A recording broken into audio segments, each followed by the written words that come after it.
Hey fans, welcome in. We're starting our sixth stop here in Clay City, Kentucky. Bringing in Mitch Stott with me. Mitch, this is the second half of our championship run here in the Southeast Gasser Association, and man, things are getting tight. David, no question. We just finished our fifth race in Lyons, Indiana out of 10. So this race, Clay City, Kentucky, this begins the last half. And so, at this point, the championship battle in C-Gas is just as tight as you would ever want it to be. Donovan Stott got a pretty commanding lead on A, but he by no means has it locked in. And then when you get down to the D-Gas category, Todd Oden in that big 58 Chevrolet, I just think it's too big for anybody to pass. I'm going to go ahead and say now, if Todd Oden stays strong, he's probably going to be the D-Gas champion, but hey, what do I know? Things can change. But all I can say is, David, it's kind of good to be back up here talking, and introducing these races. But, the big picture here is Clay City, Kentucky. We've got this racetrack that was built in 1963, right in the heyday of the Gasser era, that all-important era that we're trying to create and duplicate. And then, the Clay City itself, it was founded in 1883, or at least settled in 1883. And from what I can gather, it has an overwhelming population of about 1,080 people. Mitch, with the popularity of the Southeast Gassers, we may double the population size of Clay City today. Well, David, I think that's what we're going to try to do. I think we're going to put double the Clay City population in this racetrack today. And if our past events are any indication, to put, say, 2,000 people in a race facility on a given day for a Southeast Gassers Association event, that's not a stretch. So I think it's just possible that we're going to double the population of Clay City, Kentucky in one day. And I tell you what, you talked about our points championships. That C-Gas with Doug Dobbins, he is leading right now, but man, he has got a slew of good cars all here in attendance, nipping on his heels. Doug is sitting right now with 210 points. Right behind him is Jerry Birch with 190. Talk about a guy to have on your heels. Jerry Birch, he can pass anybody at any point. He's proven that over time. Jerry Birch goes to a racetrack to win. He ain't here to make friends. He ain't here to play and have fun, though he does that. His ultimate goal in pulling in this gate is to win races. At least it must be, because he is ultimately, without question, he has won more races than anybody in C-Gas. But sitting directly behind him, none other than my favorite Rusty Sampsell, and might as well call it the nuclear banana, but the bad banana. And he was telling us a story a little earlier that him and Jerry Birch, they're great friends, okay?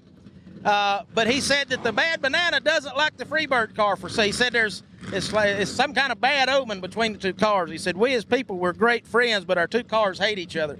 So he's got wheels off of the Freebird on the front of the bad banana this weekend, and he said he was using it like a Ouija board or something. I'm not sure what his plan is, but there's something to watch there. I'm not sure what's going to happen.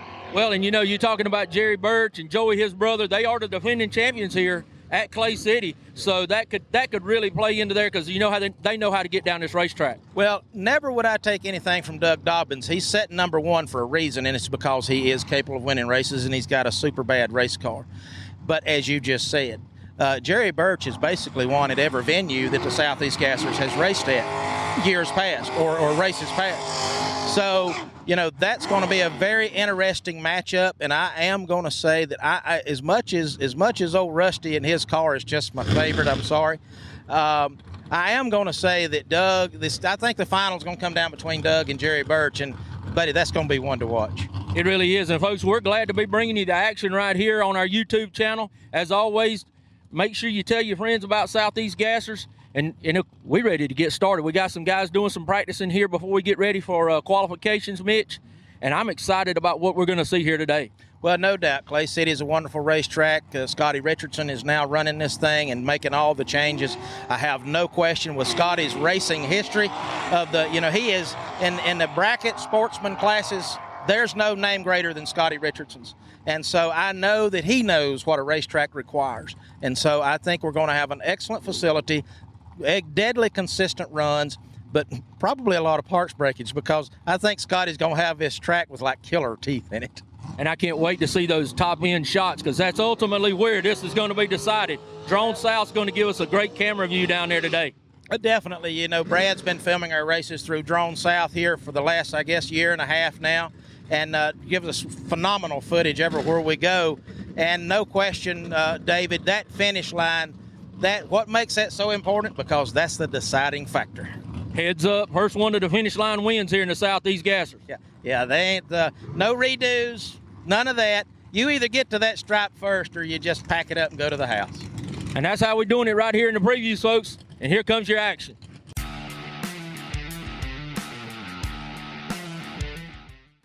Here we are, round number 1 in D-Gas, coming to you from Clay City, Kentucky. David, we've got the old troublemaker Rick Cathcart up there against, none other than Quain's lovely lady Cynthia and the Flower Power Chevrolet D-Gas. And I tell you, Cathcart told me that he's got a new power plant under the hood in this Studebaker, and man, is he putting it to use right here.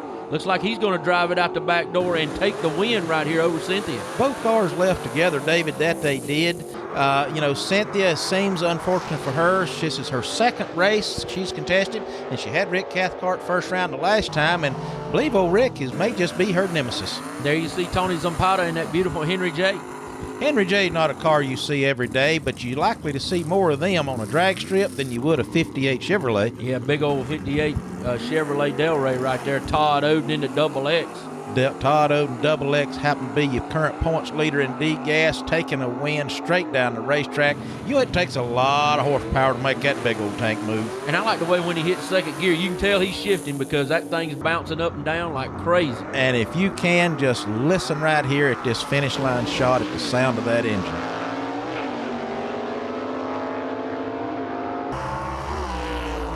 Now that sounded good. Now you could hear that small block of screaming. Josh Pruitt up in the Youngblood 63 Falcon, I believe we got not a Falcon, Fairlane we got confirmation on this race. There's Jack McDaniel in that Chevy on the other side. The Mighty Lady going to be taking on this young gun here in D. Josh Pruitt winning his first race out with this car. He's up here. He's come back. They had some issues at the race in Knoxville, Tennessee. Right now, looks like he is on his way to a first-round win. And I'm telling you, that blue oval under that hood right there, that 63, is really cranking at the end. Well, wonderful to see these young kids coming into this. Like we got Josh, we got Donovan, we got Gabriel Burrow. We got these young kids that is really, they're going to be the future of our history. And there's John Gilligan going to be taking on Richard Carter right here. Gilligan was our winner at Lyons, Indiana. He did. He had a race win is a race win. I don't care how you get it. John did have some breaks, if we will, along the way up there. But now, old Jumpin' Jack Flash is saying, let's just go see how good of a drag racer you are. Richard Carter been behind the wheel many times. Second time out in this Jumpin' Jack Flash, and he drives it on to victory here in round number 1. Classic 55 against a 57 Chevrolet. This is D-Gas in its purest form right here, David. Look at this shot at the top end, and you see Richard Carter pulling away. Here we go, another Henry J. was saying, I bet we don't see two 58 Chevrolets, but the H-Bomb coming up against that old hot rod right there of Kelvin Cannon's. This car is modeled after a lot of history from Mr. Gasket Company. It is. Kelvin Cannon always does a great job in recreating those cars. Look at the wheels up when he leaves the line right there. They do, and this car has just started to come into its own. They have fought and struggled with this car, him and Sonny Hall.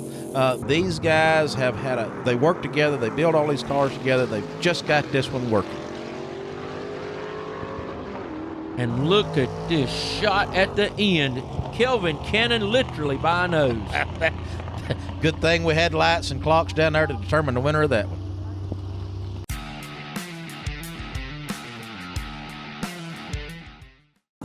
C-Gas Mitch coming up. There's Doug Dobbins out of Campobello, South Carolina. Doug going up against Ernie Smith in the One Gone Dog. What we got significant here, David, this is a first round elimination. Obviously what that means is only one of them's going to progress on. You got Doug Dobbins, points leader, Ernie Smith. I'm not sure exactly where he's at in the points, but the key is both these guys are race event winners. Neither one of these is an easy candidate to go down. This is going to be an important and a good drag race. Let's sit back and watch it. Wheels up off the line for both cars going down the racetrack right here. It is a very tight race. Ernie hugging the wall over there. I think Ernie knew that he had no choice but to fight to try to win this race. But cars leaving together, looks like Doug just kind of overpowered him. Catching up with Jimmy Huff over here in Quayne Stott's pit area, which really leads to the question that I've got for Jimmy. Jimmy, it's no secret that you're doing some, maybe we should say, clandestine A-gas engine work for Gabriel Burrell, and over here in Quayne Stott's pit area, another A-gas car. Could there possibly be an A-gas future for Jimmy Huff? No, I don't know about no A-gas future for me. I like to see gas and going, but I would been trying to talk him into let's try a Ford motor in that Willys and see what it would do. So you saying that you have asked him that question, or you're thinking about asking him that question? Well, we've kind of led around to asking him that question. Me and Gabe both been pushing it. Of course, everybody knows we're both the big Ford people. So we've been pushing that, and we think it might be funny just for the crowd to see. But then again, if it fell on its face, it'd be my fault. So I can't let it fall on its face. Well, I don't think you have any problem building horsepower, Jimmy. And besides the fact the Willys is a Ford car, so it would be the Ford engine should be right at home between the frame rails of that old piece. Yeah, it would be right at home. But the thing we're looking at is the size of that car, the weight of that car, and the way Quayne drives. And that car we know hooks. Put us a good small inch motor in there, and Quayne loves RPMs like I do. And if we can put one right, it would make it really run and see if it will run good in there. So to sum this up, there's no real chance of Jimmy being in A-gas, but there's a very high probability that we may have the leader of the Southeast Gassers riding behind another Huff power plant, which just happens to have a Ford emblem on it. I don't know about that, but he might. I can't say that. I just said we would like to try it, and I know me and Gabe talked about it several times. Gabe talked about he might sell his car, but if he did, he might drive Quayne's. But I told him the only way you're going to drive Quayne's with me would be if it had a Ford motor in it, and he laughed. Mitch Stott just got off that great interview with Jimmy Huff right there. Now you see him in the lane doing that smoky dig. Had no doubt, David, if you given the opportunity, you'll hear Jimmy turning this thing to oblivion and back. That's kind of what he's talking about, small cubic inch motors, and Quayne likes to turn them like he does. Now, in the other lane over here, the hit man. Now, this is the story that's been going on between Jared Bailey and his dad, Tim Bailey, switching cars. Now, Huff going red, handing it over to Jared. Hey, I'm sure Jared will take it regardless. Yeah, the big red eye looking down on Jimmy Huff right there as he goes red, giving it over to Jared Bailey, and Jared back at home in that 41 Studebaker after getting out of that alley cat. James Beard coming up on Jerry Birch. This right here, two Chevy 2s. These are kind of becoming prominent in the C-Gas category these days. Not that we're proud of it, but hey, they do make a wonderful race car, so that's why they're chosen. However, we got these two guys pulling up here, going to the staging beams. Which one's going to be the first of that deciding factor finish line down there? Let's just see. Wheels up for Jerry. Yeah, looking at that car going down the racetrack there on the left-hand side. The free bird is flying, and Jerry Birch is going to move on to round number 2 with that pass. Yanked him out of the gate. Unusual for Jerry to be late, but, sometimes he had the power to make it up, so it really doesn't matter. Tim Bailey there in the alley cat going to be taking on Art Beeler in that sour grape. Art and those guys, they down from Wisconsin over there with Jeff Jacobson. I think they travel with them. They do. Just right over the line. Beeler's from South Beloit, Illinois. And then Jacobson is from Beloit, Wisconsin. Yeah. Taking on Tim Bailey. Tongue teaser on that one it is, isn't it, David? Definitely right there. Taking on a big runner in Tim Bailey, the world champ from last year. And Tim Bailey getting out of the hole early and good. And he's going to march right on to round number 2. Tim giving Art an explanation as to why he is the past world champion for C-Gas. It's good to see that car going straight as well for Tim Bailey. I know he's been struggling with that in the past weeks. Here we come, Todd Blackwell. This may be the story of the entire weekend. He's taken over the driver's seat for his dad, Mike Blackwell, who had some back surgery and things. Obviously cannot be in a violent race car like these 4-speed machines are. But Lee Vickery over here in the other lane, 55 Chevrolet, a beautiful, clean example of what C-Gas is and should be. But again, Todd Blackwell, the horsepower of this slingshot Chevy 2 is just massive. And you see it pulling those front wheels off the ground, just leaving Lee Vickery standing right there on the line. And he's going to march on again to victory. And yes, you watch that power of that car right there. I got to give kudos out to the guys at Par Racing Engines who've done the engine on that thing. Those guys just built some horsepower right there. Speaking of kudos, there's Danny Bird, a winner in D-Gas and C-Gas, competing here at Clay City in C-Gas, going up against Danny Graham in that beautiful Studebaker. David, I'm going to go out on a limb and say that my bet is that the competitors of C and D gas wish that Danny Bird would make up his mind which class he's going to run in. And on top of that, I bet they're hoping it's the class that they don't run in. That's for sure. Danny Bird's got a beautiful car. It leaves so beautiful with the wheels in the air. And unfortunate for Danny Graham coming out of Houston, Texas. That car leaves a little bit early, giving the win over to Danny Bird. Long trip to make to have your race end like that right there. I'm not sure. It looked like the car just lunged on him. I don't know if his foot slipped on the clutch pedal. Anything can happen in these old cars, but I do seriously hate that for Danny. That is a long travel to have that take you out first round. The Atomic Hillbilly, there's Derek Napier. He's going to be taking on the black and blue Barracuda of Robert Frazier. Robert and his wife, they built this car literally in the basement, and they have progressively gotten better. I'm going to tell you right now, Napier has got his job cut out for him on this run. Now, there was his dad, Todd, up there trying to get him perfectly in the tracks. They know the lethalness of that Barracuda. And so, David, I tell you, this is going to be a tough round for Todd, no question about it. Good lead by both cars. Looks like Frazier might have had a little bit of an advantage right there. And it looks like, yes, Robert Frazier in that black and blue 65 Barracuda is going to move on in competition here today at Clay City. That they did. That Robert Frazier, he'll be looking for round number 2. Beautiful shot down track right there from Drone South, and you can see the top end. Robert Frazier taking the victory. Dean Harris, Zach Hall. I tell you, Zach Hall, this right here, this guy, he won. He was undefeated in D-Gas. He was the first victor in the D-Gas category, and every race he contested in D-Gas, he won. They have made constant changes to this 57 Chevrolet, and I tell you, it has become a contender in C-Gas, and that ain't no joke. Now, got Dean Harris sitting over here on the other side. Dean has had engine problem. Zach Hall giving up the red light, giving it to Dean. But Dean, that old car's back running again. I tell you what, he has worked his rear end off to get to this race here at Clay City because they just thrashed and got it together on Friday night to get here on Saturday to race with us. That's what I understood from talking with them in the pits. They got here on a wing and a prayer. They really did. Larry Noel right there taking on Rusty Samsel. Battle of these Tri-5 Chevys right here. You got a 56 and a 55 here. Both of these cars, just kind of wheel standards, especially Rusty Samsel. Now, you've got Rusty has an issue going on here, David, in that a water pump, something is pouring water in this thing, so he's made the decision to run this car with no water. And the ironic story is, that's exactly the way his dad used to run his car in the 60s. No water in the block. There you see the lead by both cars. Rusty looks like he's got that car running down the middle of the track pretty well. Does take the win here over Larry Noel. And, talking to Rusty after this run, he said he could just hear his dad's presence talking to him, telling him what to do in this. And that bad banana's got more things going for it than just a good motor.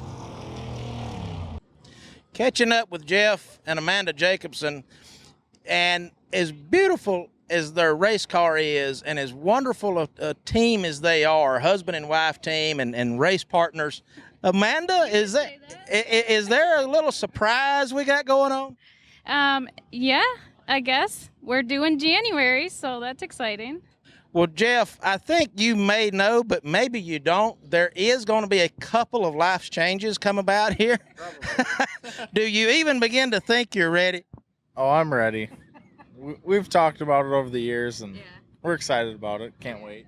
Well, as a dad of 2, let me tell you, there's no curve that this race car has ever thrown you that her and the new baby won't find a new way around.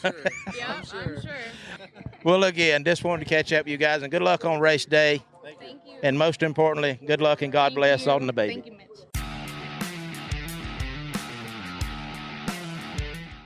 David, it's time for round one of the Kings of the Southeast Gassers Association A-Gas. Jeff Jacobson coming up against Barry Lynn in that old red wagon. As I've said before, if he named it little, he must have been looking at half of it, because she is a big one.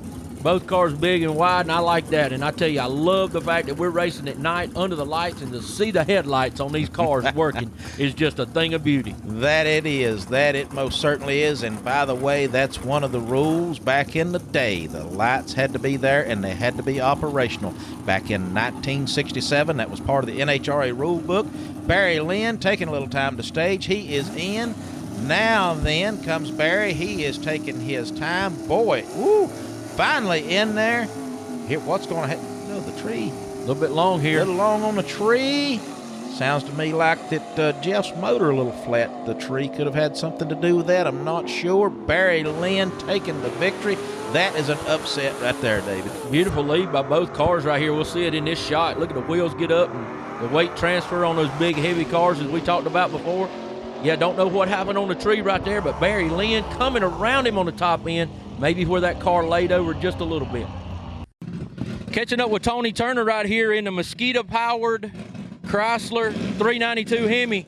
Have we ever got any handle on the smoking problem, Tony? Well, it seems like we're reducing it. I don't think we fixed it yet. I don't think we actually know exactly what the cause is, because we have gone through everything twice and made some changes. It's been re-ringed with a torque plate. We have higher tension oil expander rings. We came across a weird situation that happened last year where we had the wrong rod side clearance. We had almost zero side clearance last year, and it didn't smoke last year. So believe it or not, we went in there and moved the bearings around so we have zero side clearance on the rods. And we said, that's going to fix it. And I made a pass, and I would have to say that I'm still killing mosquitoes. I tell you, you've been battling this problem all year, and I know it has tormented you some, but hey, nobody is taking this quick and dirty lightly this year. I promise you that, though. Great interview with Tony there, David, trying to get a grip on why that car is just continuing its smoking problem that you still see puffing out of it there.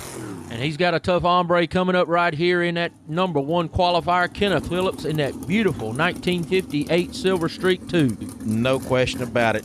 This car came into its own in Lyons, Indiana. That one of Kenneth's, the Corvette, did, winning its first race, and it done it in spectacular fashion.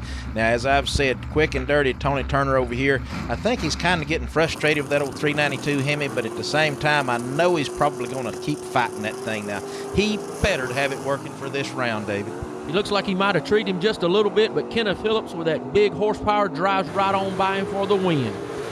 Not only has Kenneth got some horsepower in that hot rod, but man, is it putting it on the racetrack. That car is just not wasting nothing. Kenneth's got that car working beautifully perfect, and what a shot.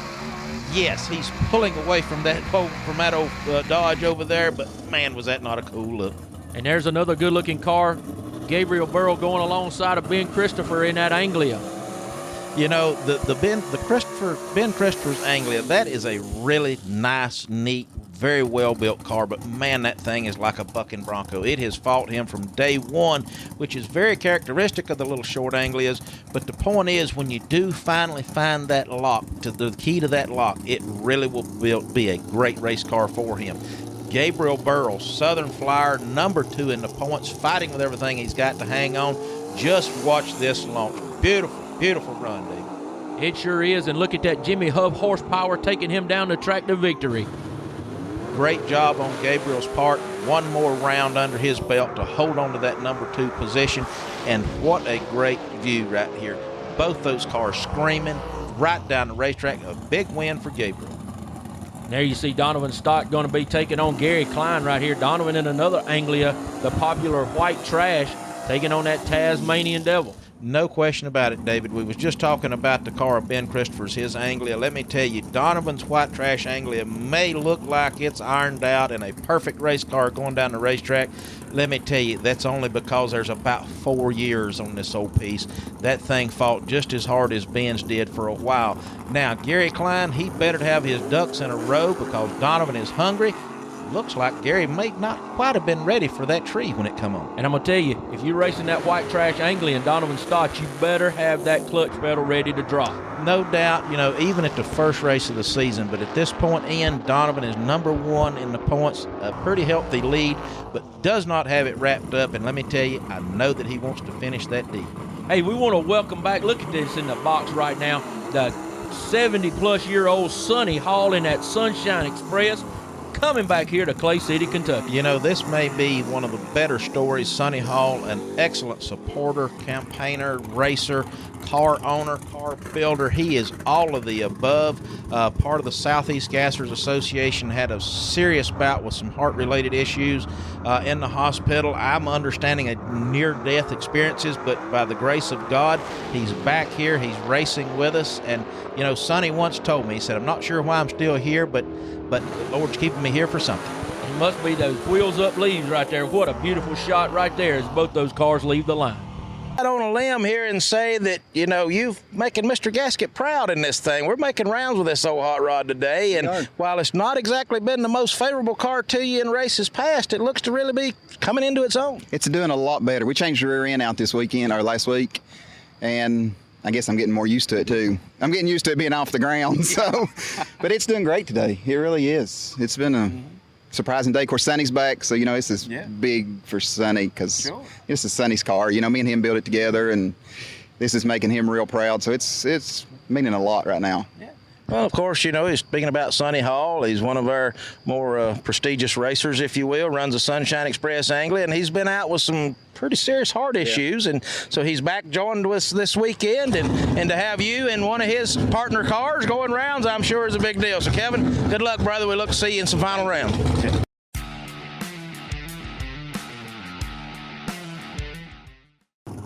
Back in D-Gas action there, you see Josh Pruitt in the Youngblood taking on Rick Cathcart in the Troublemaker. David, obviously this is round two, which means that both of these guys have won round number one. Neither one of them's wanting to give up, and I know the Youngblood, Josh Pruitt, he has been in the winner's circle before. He knows what it feels like. Now, Rick Cathcart, on the other hand, has not won a Southeast Gassers event yet, and I'm curious, which one's the most hungry here? I tell you, Cathcart told me about this new Ford power plant he's got under the hood, and it just carried him to victory. Sure did. The old Studebaker truck of Cathcart's right there. That's a pretty impressive win, because Josh Pruitt is not no easy round to take away from, and it didn't look like that Rick really had a good launch, so it had to be horsepower taking over right here. Right here on the top end, look at that shot. Just don't get this. Is what Southeast Gassers presents, those perfect drag races. Now, just talking with Kelvin Cannon up here a moment ago, and this old Thames, the car that him and Sonny Hall is partnered in, as I said to him, this car has started to come into its own at this event. And he's going to be taking on Richard Carter in the Jumping Jack Flash 55 Chevy.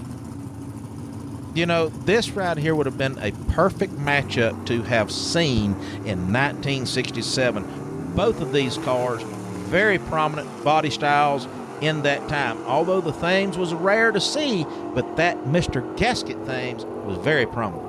And he marches on to victory. Look at those wheels up as he gets off the line. Kelvin Cannon is definitely working that tree today. This will probably be one of the closest finishes of the day, just knowing these two cars. And David, here they come. Let's see. The camera can hardly pick it up. Todd Oden, our number one qualifier in D-Gas. Per Southeast Gasser rules here with a single, all he has to do is just take the tree. And that's what he looks like he's going to do. There's that 58 Delray bouncing around as you see him shifting gear. You can tell that Todd is not accustomed to driving that car to the local hamburger stand. He's used to dropping the clutch on that baby with the valves floating in that rascal.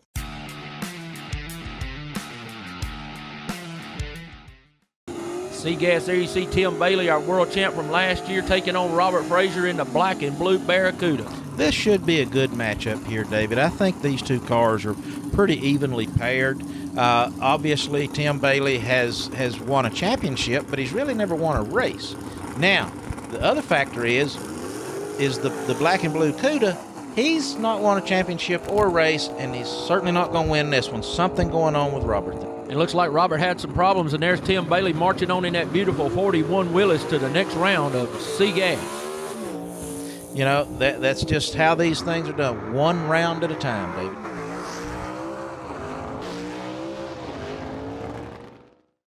Here with Tim and Jared Bailey. Now, guys, it begs the question here now. When we were over at our last event at Lyons, Indiana, Jared, I believe you jumped in the Alley Cat, and Tim, I believe you jumped in the Hitman. So what are we doing this weekend? We're back home. Home meaning you going to be in the Alley Cat. Right. Yep. All right, and Jared Bailey, you going to go back in the car that you won twice with here in the Southeast Gassers, and you're going to be in the 41 Studebaker. Correct. That's the most comfortable scenario for me. I wanted to try something I'd never been in before, and obviously it didn't work out the way I wanted. Yeah, you had a handful, didn't you? I did. It got away from me, but no point in going away from what you know, so that's where I'm going back to. Well, and I tell you, that was a tremendous job of driving as you had to get up on that wheel. And we talked so many times about these straight axle cars and them being hard to handle. Have you assessed what went wrong in that run? 1,000 times, and I don't have an answer. I assume I was a little bit out of the groove. I hope there was something on the track. I want to blame it on the car. I don't want to blame it on me, but I don't have an answer. Well, I got to tell you, I mean, I don't know if I've had the chance to tell you, but that was a heck of a driving job, way to get up on that wheel and keep that beautiful Alley Cat off the wall. That was a heck of a job. Well, I appreciate that, and I knew it was a good long ride home with that gentleman if I tore that car up. Hot action right here in Seagas. There you see Jared Bailey in the Hitman. Going to be taking on Danny Bird in the Junkyard Dog. David, yes, you was just having a conversation with Jared and his dad Tim over there, and that has became kind of confusing as to who's who and what's what and which car they're going to be in this time or the next time. But right now, Jared Bailey better be in the best car of his day because he's taking on Danny Bird, and what a drag race this is going to be. Look at that car get both wheels off the ground for Bird and come down straight as an arrow. And look, watch this lead. Just watch. Looks like Bailey deep stage, but look at Danny Bird. That car is just beautiful off the line. They no doubt. Danny's got that car working perfectly. And as you've seen there, Jared deep staging. Don't know if that was intentional or not. You know, sometimes that can create a red light when you really didn't want one. But anyway, Jerry Birch, Doug Dobbins. Now, right here, these two guys are the epitome of Seagas at the moment. Doug Dobbins won the last race and has won previous races, leading the points up against the winningest driver in Seagas history for the Southeast Gassers Association, Jerry Birch. And the guy who's number 2 in points chasing him right now. So this is a big round right here in Seagas. This is a pivotal round. Bragging rights. Both these cars are going to be on their best. No. Jerry Birch being aggressive and getting out of control, but staying with it. Look at that. Wheels up by that car right there. They are working that car hard with that new power horsepower. And look at the wheels up. Doug Dobbins going to march on to victory, but man, what an exciting run for Jerry Birch. You could tell from that right there that Jerry did not want to give up this round, and I have to believe with that finish, had that not happened, he would have won that round. Rusty Samsel, you know, I understand that you're running this thing in an interesting way this weekend with maybe a dry block. Yeah. Well, what's happened was we've got some sort of leak behind the water pump, and the problem with this car is the way the engine's mounted in the car. The water pump holds the motor mount plate, to the block. All right, and there's a couple gaskets involved, and if I tore it all apart, I don't have time to tear it apart to see what's going on. So what I've decided to do, I tried to diaper it, to keep it. And it's running out. So what we're doing is I'm dumping water in when I get back to the pits and then cooling it down as cool as I can get it. And then before I go up there, we just drain the water out. And then we tow it up. I fire it up, do the burnout stage, do the run, kill it in the traps, and then they're waiting on me down there with a golf cart to tow me back. And then when we get back, we fill it back up with water, cool it down, drain it, and go back up. That's what we've been doing. It's my understanding that one key player went out second round, and that would be one Jerry Birch. So that really giving you a grip on that points change. Yeah, maybe he shouldn't have given me them front wheels, So, so the voodoo worked on him, not you. Well, yeah, but I'm working for it here, And there he is, Rusty Samsel taking on Dean Harris right here in another big Seagas matchup. Yeah, David, if you'll notice, Rusty kind of waiting till late to do the burnout. He's trying to utilize the fact that that motor doesn't have any water and prevent his massive heat buildup to every extent he can. He's probably sitting over there. You see him already staged. He don't want to take up any time. Now, that could have actually been bad for Rusty if Dean had wanted to take advantage of it, because what Rusty just done there is called a courtesy stage, and technically Dean could have taken all night long to stage that car had he chose to do so. But to the sportsmanship of Dean Harris, he gets in there and gives them an honest race. And you got to give it to Rusty Samsel as he takes the win here. He has looked at the rules, and he knows by Southeast Gasser rules he can be towed back to the pits. And look at that margin of victory. You know, no doubt about it, Southeast Gasser never fails to present or to provide quality drag races in that way. Yes, he's towed it back. He won another round, so he's got to cool it off. Here, Todd Blackwell, the story of the day, taking over for his dad.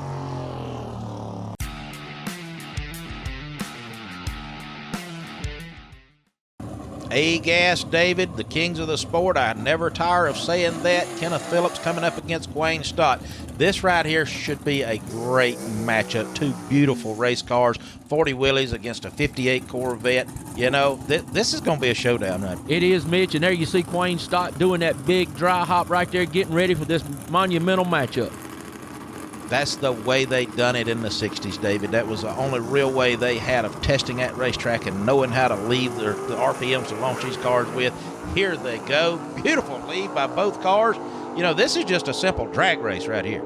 And Kenneth Phillips is going to be able to take this victory. And look how straight Kenneth kept that car. That Corvette's really coming around for him. What a beautiful shot right there of those two cars leaving. There it is again. Both cars leaving together. Wheels up again, as I said.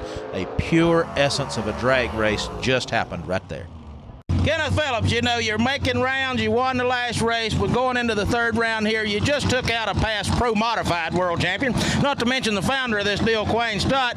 You know, those Silver Streak Corvette, it just keeps paying you back for good deeds. It's doing me good. I'm just looking for a win. Everything finally worked out, and getting the wins now, and that's what I'm looking for. So do you feel that Donovan is within striking distance on the points? Well, I want to think so. He's tough to beat. That's hard. Well, you know, one thing about it, you can't hardly depend on Donovan to outrun himself, so it may rely on you just to take that away from him. Exactly. Yep, that's what it's going to do. Good luck, Kenneth Phillips.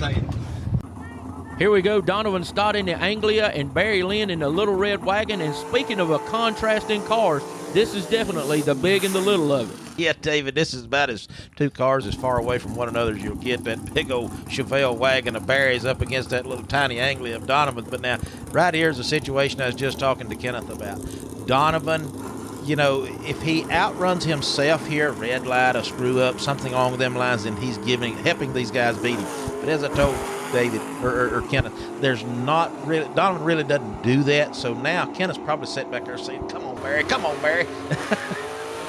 There you see Donovan pulling those wheels off the ground in second gear, and he's going to move down the racetrack in fine fashion. I asked Kenneth Phillips a pivotal question. I said, do you think Donovan Stott is within striking distance? If we get him tonight, he's within striking distance. If we let him have this one, we're probably in trouble. Good luck to you, Gabriel. Thank you, sir.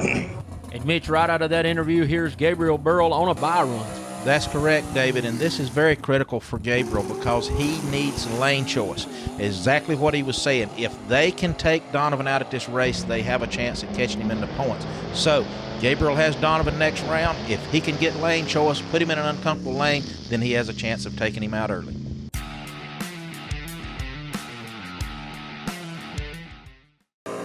And here you see Todd Blackwell going up against Doug Dobbins in the third round of C-Gas. David, you know, Doug Dobbins has won drag races with the Southeast Gassers Association. When he came onto the scene with this red Chevy 2, it was dominant in horsepower and performance.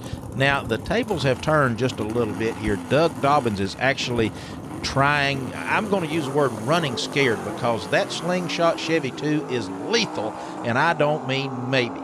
Dobbins trees him bad with a hole shot, but he's out there and look at the power of that slingshot. That horsepower just drives by him on the other end. drove the perfect race right there. You know, congratulations to Doug. He done everything he could to win that round, exception of one thing. He drove all the way to Kentucky with just a little too little horsepower. And that's hard to say right there, but next matchup we got Tim Bailey going to be taking on Danny Bird in the Junkyard Dog. You know, Tim Bailey, there again, he has won championships, he's won rounds, a very well-known car, an excellent drag racer, a good driver. Him and his son is a formidable team in Seagas in the 2 separate cars. Now he's taking on Danny Bird over here, the Junkyard Dog, and let me tell you, there ain't no junk parts in that Chevy too. And I'm telling you what, he treated him right there, and he got down the racetrack and got to the line first. Danny Bird beats him right there on the lines badly. He did, you know. Actually, you know, Tim kind of gave that race up right there. I know it wasn't intentional. Don't take that the wrong way. But he did not leave with Danny Bird, and you cannot give Danny Bird nothing. Rusty Sampson here on a bye run doesn't even have his helmet on because of the aforementioned problems. And per Southeast Gasser rules, he's going to take the green on the tree and just back it out and save that motor for the next round.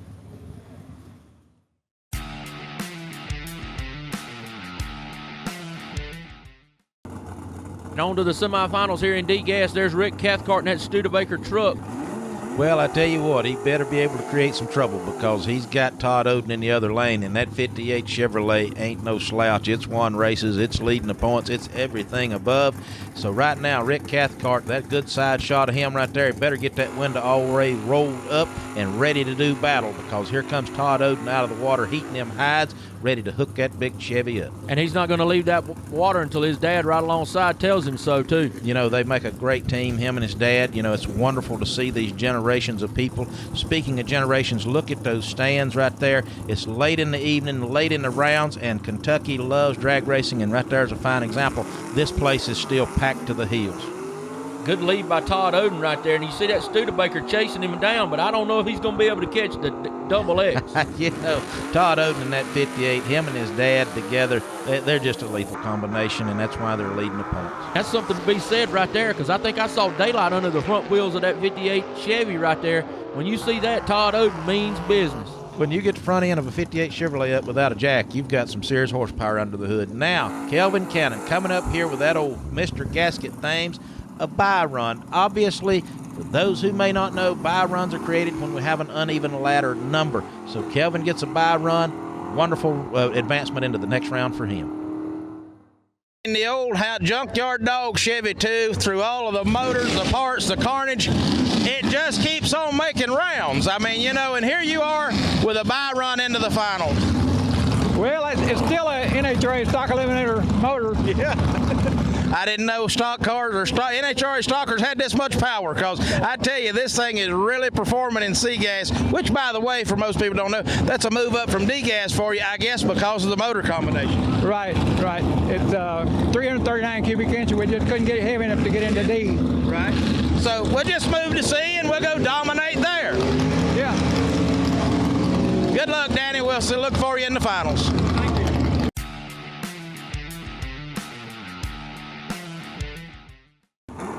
And more action here in C-Gas semifinals. There you see Rusty Sampson taking on our #1 qualifier and rookie Todd Blackwell. David, that Todd is. He is absolute as rookie can get. He has made some test runs in this car. Obviously, he didn't get out of, the station wagon and into this one without some pre-testing or planning. Now, however, Rusty Sampson, my old buddy here, the car that I love the most of everything in Southeast Gassers, he has got one tall order here. With or without water in the block, it don't matter. He's up against Todd over there, Todd Blackwell in that slingshot, and I just don't know if Rusty's got enough. Looks like here he does not, as he gives him the best leave he can give him, trying to get as much advantage off that line as he can.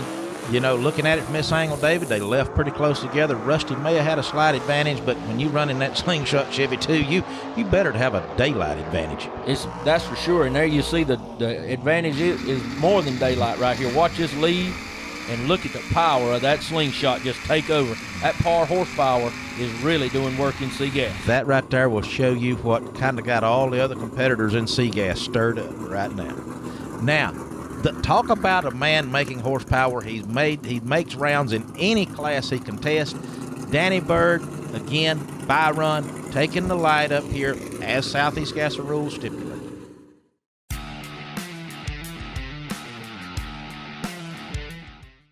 A-Gas semifinals, there you see Donovan Stott in the white trash Anglia taking on his cousin Gabriel Burrell in the Southern Flyer. Yep, this is a good matchup, David. You know, our two young guns in A-Gas. Two good, two capable cars. Number one in the points, number two in the points. You have all the makings of a classic, excellent, drag race right here just before our very eyes, because neither of these guys are willing to give up. One wants to best the other. It's all for bragging rights and points at the end of the year. And a matchup of our finals from our first race at Montgomery. That's exactly right. Donovan, the victor there. But Gabriel, my goodness gracious, that, as I've said before, the Southern Flyer wagon never fails. Southern Flyer Falcon never fails to impress and put on a heck of a show. What a job. Well, that Falcon took flight right there as he was trying to knock down the tree on Donovan Stott. And here we see Kenneth Phillips coming up with a bye run, as per he was a number one qualifier. So let's see if he decides to run it out here or if he's just going to make an easy pass. It would have been my guess that Kenneth's going to make a hard run, because there again, lane choice is critical. He's going to be facing Donovan in the final round, and you want to be able to take something away from Donovan if you can. Well, I think one of the best examples of a successful race day is the fact that it's very late in the evening and the bleachers in the stands is still pretty full. Hey, man, this is a heck of a crowd, isn't it? All these old-timers have been telling me they haven't seen a crowd like this in years at Clay City. Well, there's a little fact that I discovered before coming here, that the population of Clay City, Kentucky is a scant like 1,086 people. I think every single one of them was here today. I think we did better than that. I think we got some from Lexington here somewhere. Well, like I said, Bubba, thanks for you have helped make this show run, and we certainly appreciate it. I will tell you this, I'm having a ball. Yeah. I'm 69 years old. I'm having more fun than I've ever had in my life.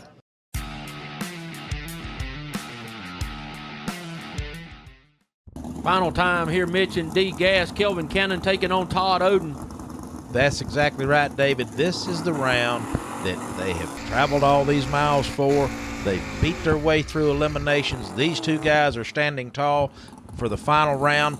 Oden and Son Racing on the front fender of that 58 Chevrolet says it best for Todd and his dad. That is definitely a family affair.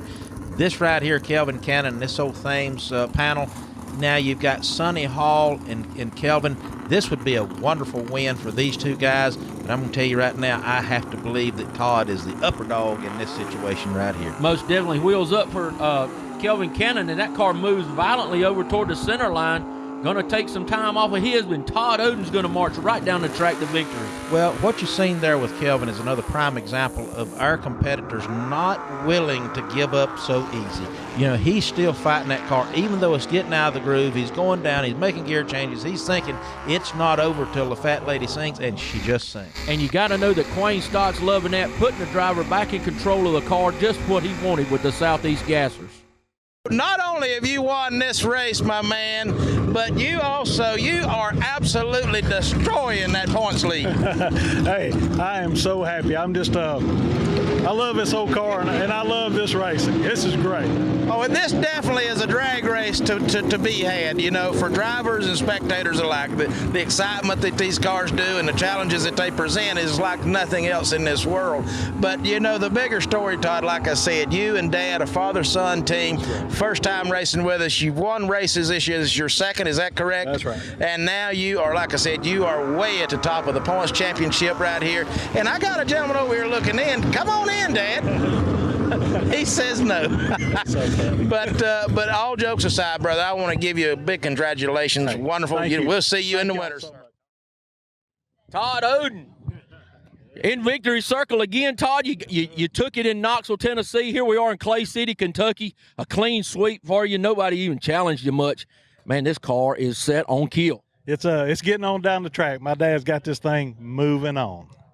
I love how you're in the water box. You don't even make a move out of the water box until he gives you the command to go. So he really is the crew chief behind this thing. You better believe it.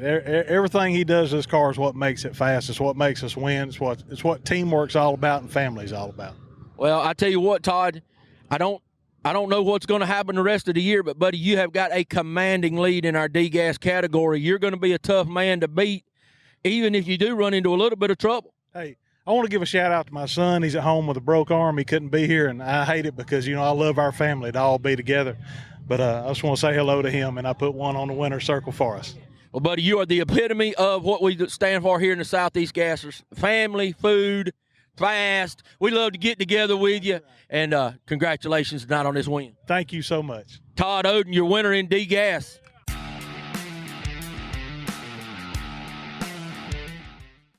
Rolling into C-Gas, there's Danny Bird matching up on Todd Blackwell here in the finals. Well, while Todd may have the challenge of his drag racing career, simply because this is his first full contested drag race, Danny Bird has probably got a taller order than Todd because, as we've said all day long, this Slingshot Chevy 2 is one lethal animal. Jesus Moses. I mean, it just powers down the racetrack, and this is going to be a good one because Danny Bird knows how to drag race. Danny Bird knows how to make horsepower. He left on Todd, but will it be enough? Don't know if it will be enough. Looks like that slingshot's coming out of a slingshot in that other lane over there. Todd Blackwell is going to march to victory in his first ever drag race with the Southeast Gas.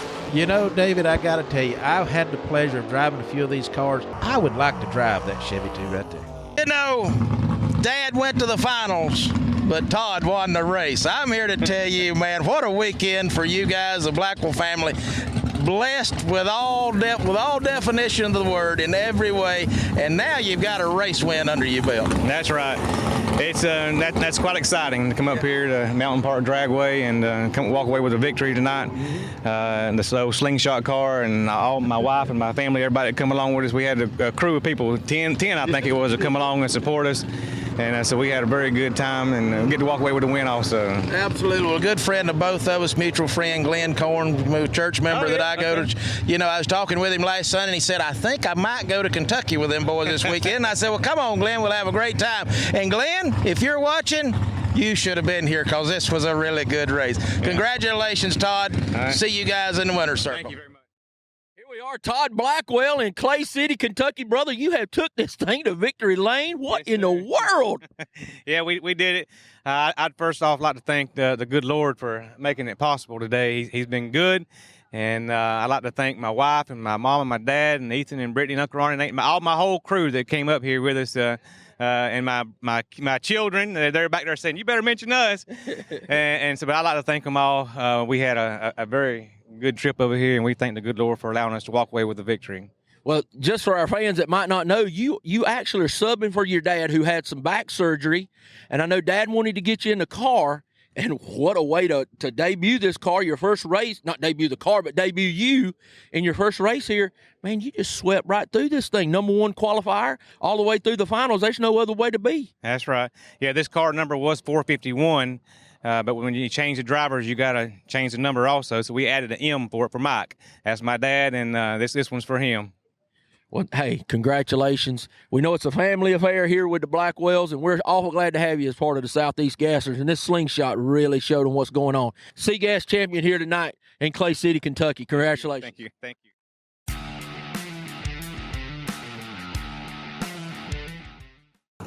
A-Gas Mitch, there you see Kenneth Phillips going up against Donovan Stott in the White Trash Anglia.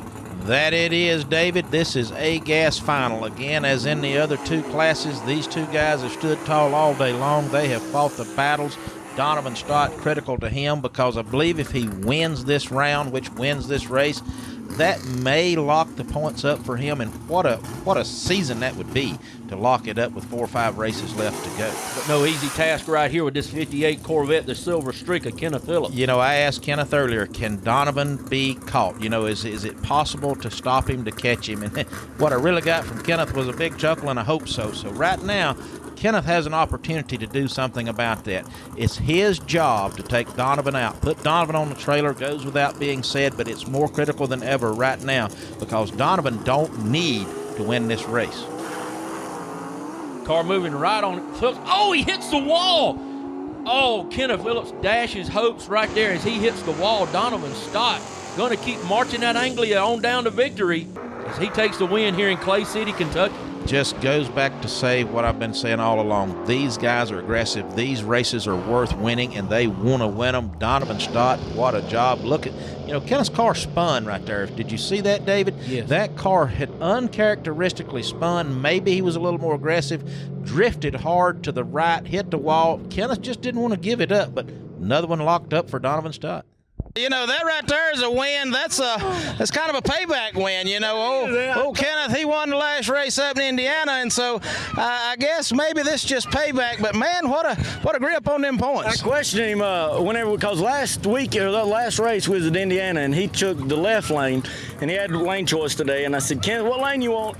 He said, well, I've been in the right. I'll take it. And I said, well, the left one last time. Oh no, I can't see the tree with that scoop. I said, all right, and I kind of questioned him about it. But I just telling Bubba, our official coordinator there, the last thing I told Kenneth is I said, I ain't letting off. And the last thing I seen was I was in second or third gear and way to the left of my groove. And I look over and Kenneth's not exactly a racetrack away from me. He's a racetrack and a half away from me. And I couldn't tell if he was in trouble or not, but I just kept pulling him. And that darn thing will win like hey, and it's amazing because these wins that you don't expect to win are the ones that you just let go down there. I mean, it just is all you can get, just wide open. I got my time slip. I didn't have to wait, so I come back up through here, and I had to do that, and that was a good one right there. Well, congratulations on a win in Clay City, Kentucky, Mountain Park Dragway. Great job, son.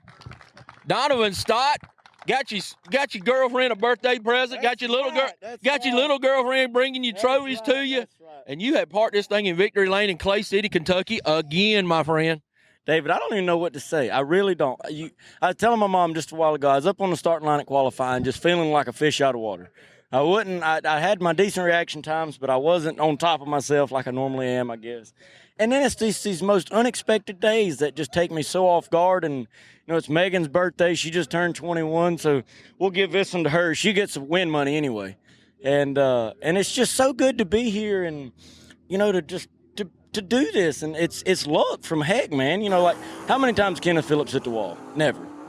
Run against Donovan, he hits the wall. How many times is Gabriel Burrow red lighted? Not very many. Runs Donovan, red light. Like I don't understand what it is. I really don't. But I'll take it. I ain't gonna say no to it. Hey, it's called racing, man. And the first one to the finish line wins here in the Southeast Gassers. You know that. And hey, sometimes it's better to be lucky than good. All the time. Luck will outdo good and blessings, man. I was telling Dad a couple of round wins ago, I never thank the Lord enough for everything that he, honest to God, blesses me with. I'm 24 years old, and I'm honestly living a dream. I may not have a whole bunch of money, but I'm absolutely living a dream. I'm winning races. And, I used to sit at my bed at night and just be like, I just want to be somebody. And at the Southeast Gassers, I feel like, the Lord's blessed me with being somebody somewhere, and I really appreciate it. Well, Donovan, that's true because you see these fans really come to this white trash car. Yep. The kids love you. You identify with them, and you're darn fast too, brother. I don't know about fast. Hey, fast and good. So congratulations here in Clay City, Kentucky. Our A-Gas winner, Donovan Stott. Thank you, David. Well, Mitch Stott, here we are, Clay City, Kentucky, wrapping up a wonderful event here. The stands were packed. The weather turned out to be pretty good for us. It was a nice day, and, man, we saw some great drag racing. I keep saying, this is our second time we've been here, David, and I want to see what kind of capacity record crowd we get with a favorable weather because we was threatened with weather earlier part of the day. Yes, thankfully, good Lord above, the race time come around, the skies parted, and we had wonderful situation. But, we still had record crowds here, and that's just the draw of the Southeast Gassers Association. And the racing, I don't think disappointed no one. Talk about some upsets today, and the fact that points leaders held on to their points. It was just a day of great racing. It really was. You had Todd Oden, he's just continuing to dominate D-Gas, and I don't know anybody that's going to be taking him out anytime soon unless Danny Bird drops back to D. I was kind of looking at the point calculations before the final round, and at that point, Todd had like a 65-point lead going into the final round, and obviously he won again. Kelvin Cannon, great effort by them guys today. Sonny Hall, they took that old Mr. Gasket ride to the finals. that's a major turnaround for that car. But, you know, Kelvin wasn't really that close to Todd anyway, and so Todd just stretched that lead on out even further. And then now we go to Seagas. I think the upset today may have been with Jerry Birch losing second round. And then that opened the door for Doug Dobbins, you know, to just stretch that lead out. And then Doug, you know, goes out early. Well, then, you know, now we wind up with none other than Todd and his Todd Blackwell. Todd Blackwell and his family. First time win for them, and they just dominated the day. That car is very strong, that slingshot car. You know, number one qualifier for Todd Blackwell, and he marched it right to victory. You know, I tell you what, he had to come back around some cars, and that was just because it was his youthfulness out here racing. He had made 5, 6, 7 passes in practice, him substituting for his dad who had a back injury. And then again in A-Gas, it comes down to Phillips and Donovan Stott again. And unfortunately, Kenneth had some problems getting down the racetrack, and you can't ever sleep on Donovan Stott on the line. Well, you know, Donovan, you know, there's some questions I asked some of these guys today. And Kenneth was one of them. And I said, you know, and Kenneth and Gabriel Burrell, my direct question to them was, do you think Donovan is within firing range? Do you think you can stop Donovan or close that lead and take the championship away from him? Kenneth said, I hope so. Gabriel said, yes, if we stop him at this race. So if Gabriel is right, Donovan is your championship for, you know, for this year, 2017. But there's 4 races left. A lot can happen. You know, the old white trash Angley is kind of tired. It could lay down. Who knows? So that, you know, it's not in concrete yet. But, you know, to pat Donovan on the back, he has had a stellar season. Yes, he has. He really has. And we'd be remiss if we didn't call it that. And, you know, I just can't get over the people that keep showing up. I mean, I know this is a crazy statistic, but we had 4 sets of bleachers here on this side, another set of bleachers over there. They're full. The concession stands, our track promoters are loving us because we keep them stacked in that concession stand. And I'm telling you what, up and down the line, I had a man come to me at the end, and he goes, you know what? I ain't been to this racetrack since 1967. I came back today because somebody told me you guys shift gears. Yeah. And I had to find Quayne and told Quayne. And I thought Quayne was going to tear up, you know, because we all know the blood, sweat, and tears that he puts in it. To get a compliment like that from one of our former racers from a long time ago, he really loves it. And that's what this is bringing to everybody. Well, David, you know, that's we know there's no question. The Southeast Gassers Association and its form of true, historically correct racing, gasser racing, heads up, no breakout, first one to the finish line wins, mandatory 4-speed, no driver aids. We've taken this back to the true era of 1967, and there's no question that drag racing had an immense popularity at that time. So for that reason, there's no reason it won't have an immense popularity again under those same terms. And we have proven that drag racing ain't lost nothing since 1967. As we do every time, we need to go to the Lord and thank him for all the mercies that we had. If you will, take us out of here in prayer. And, buddy, been a nice job. Had a lot of fun today. We sure have, and it'd be my honor to take us out. Dear Heavenly Father, Lord, we thank you so much for all the wonderful people we met here today in Kentucky, for the traveling mercies you gave us on the way up here. Lord, you know, the things that we have to do for this event to go off, everything, you had your hand in it today, and it went off well. Lord, as we depart here from Kentucky and go home, and all our many fans go to the different parts of the country they're from, we pray that they have safe travels as well, Lord. And we give you all the honor and glory for it, because we want to be that light in the world for you. For it's in your name we pray. Amen.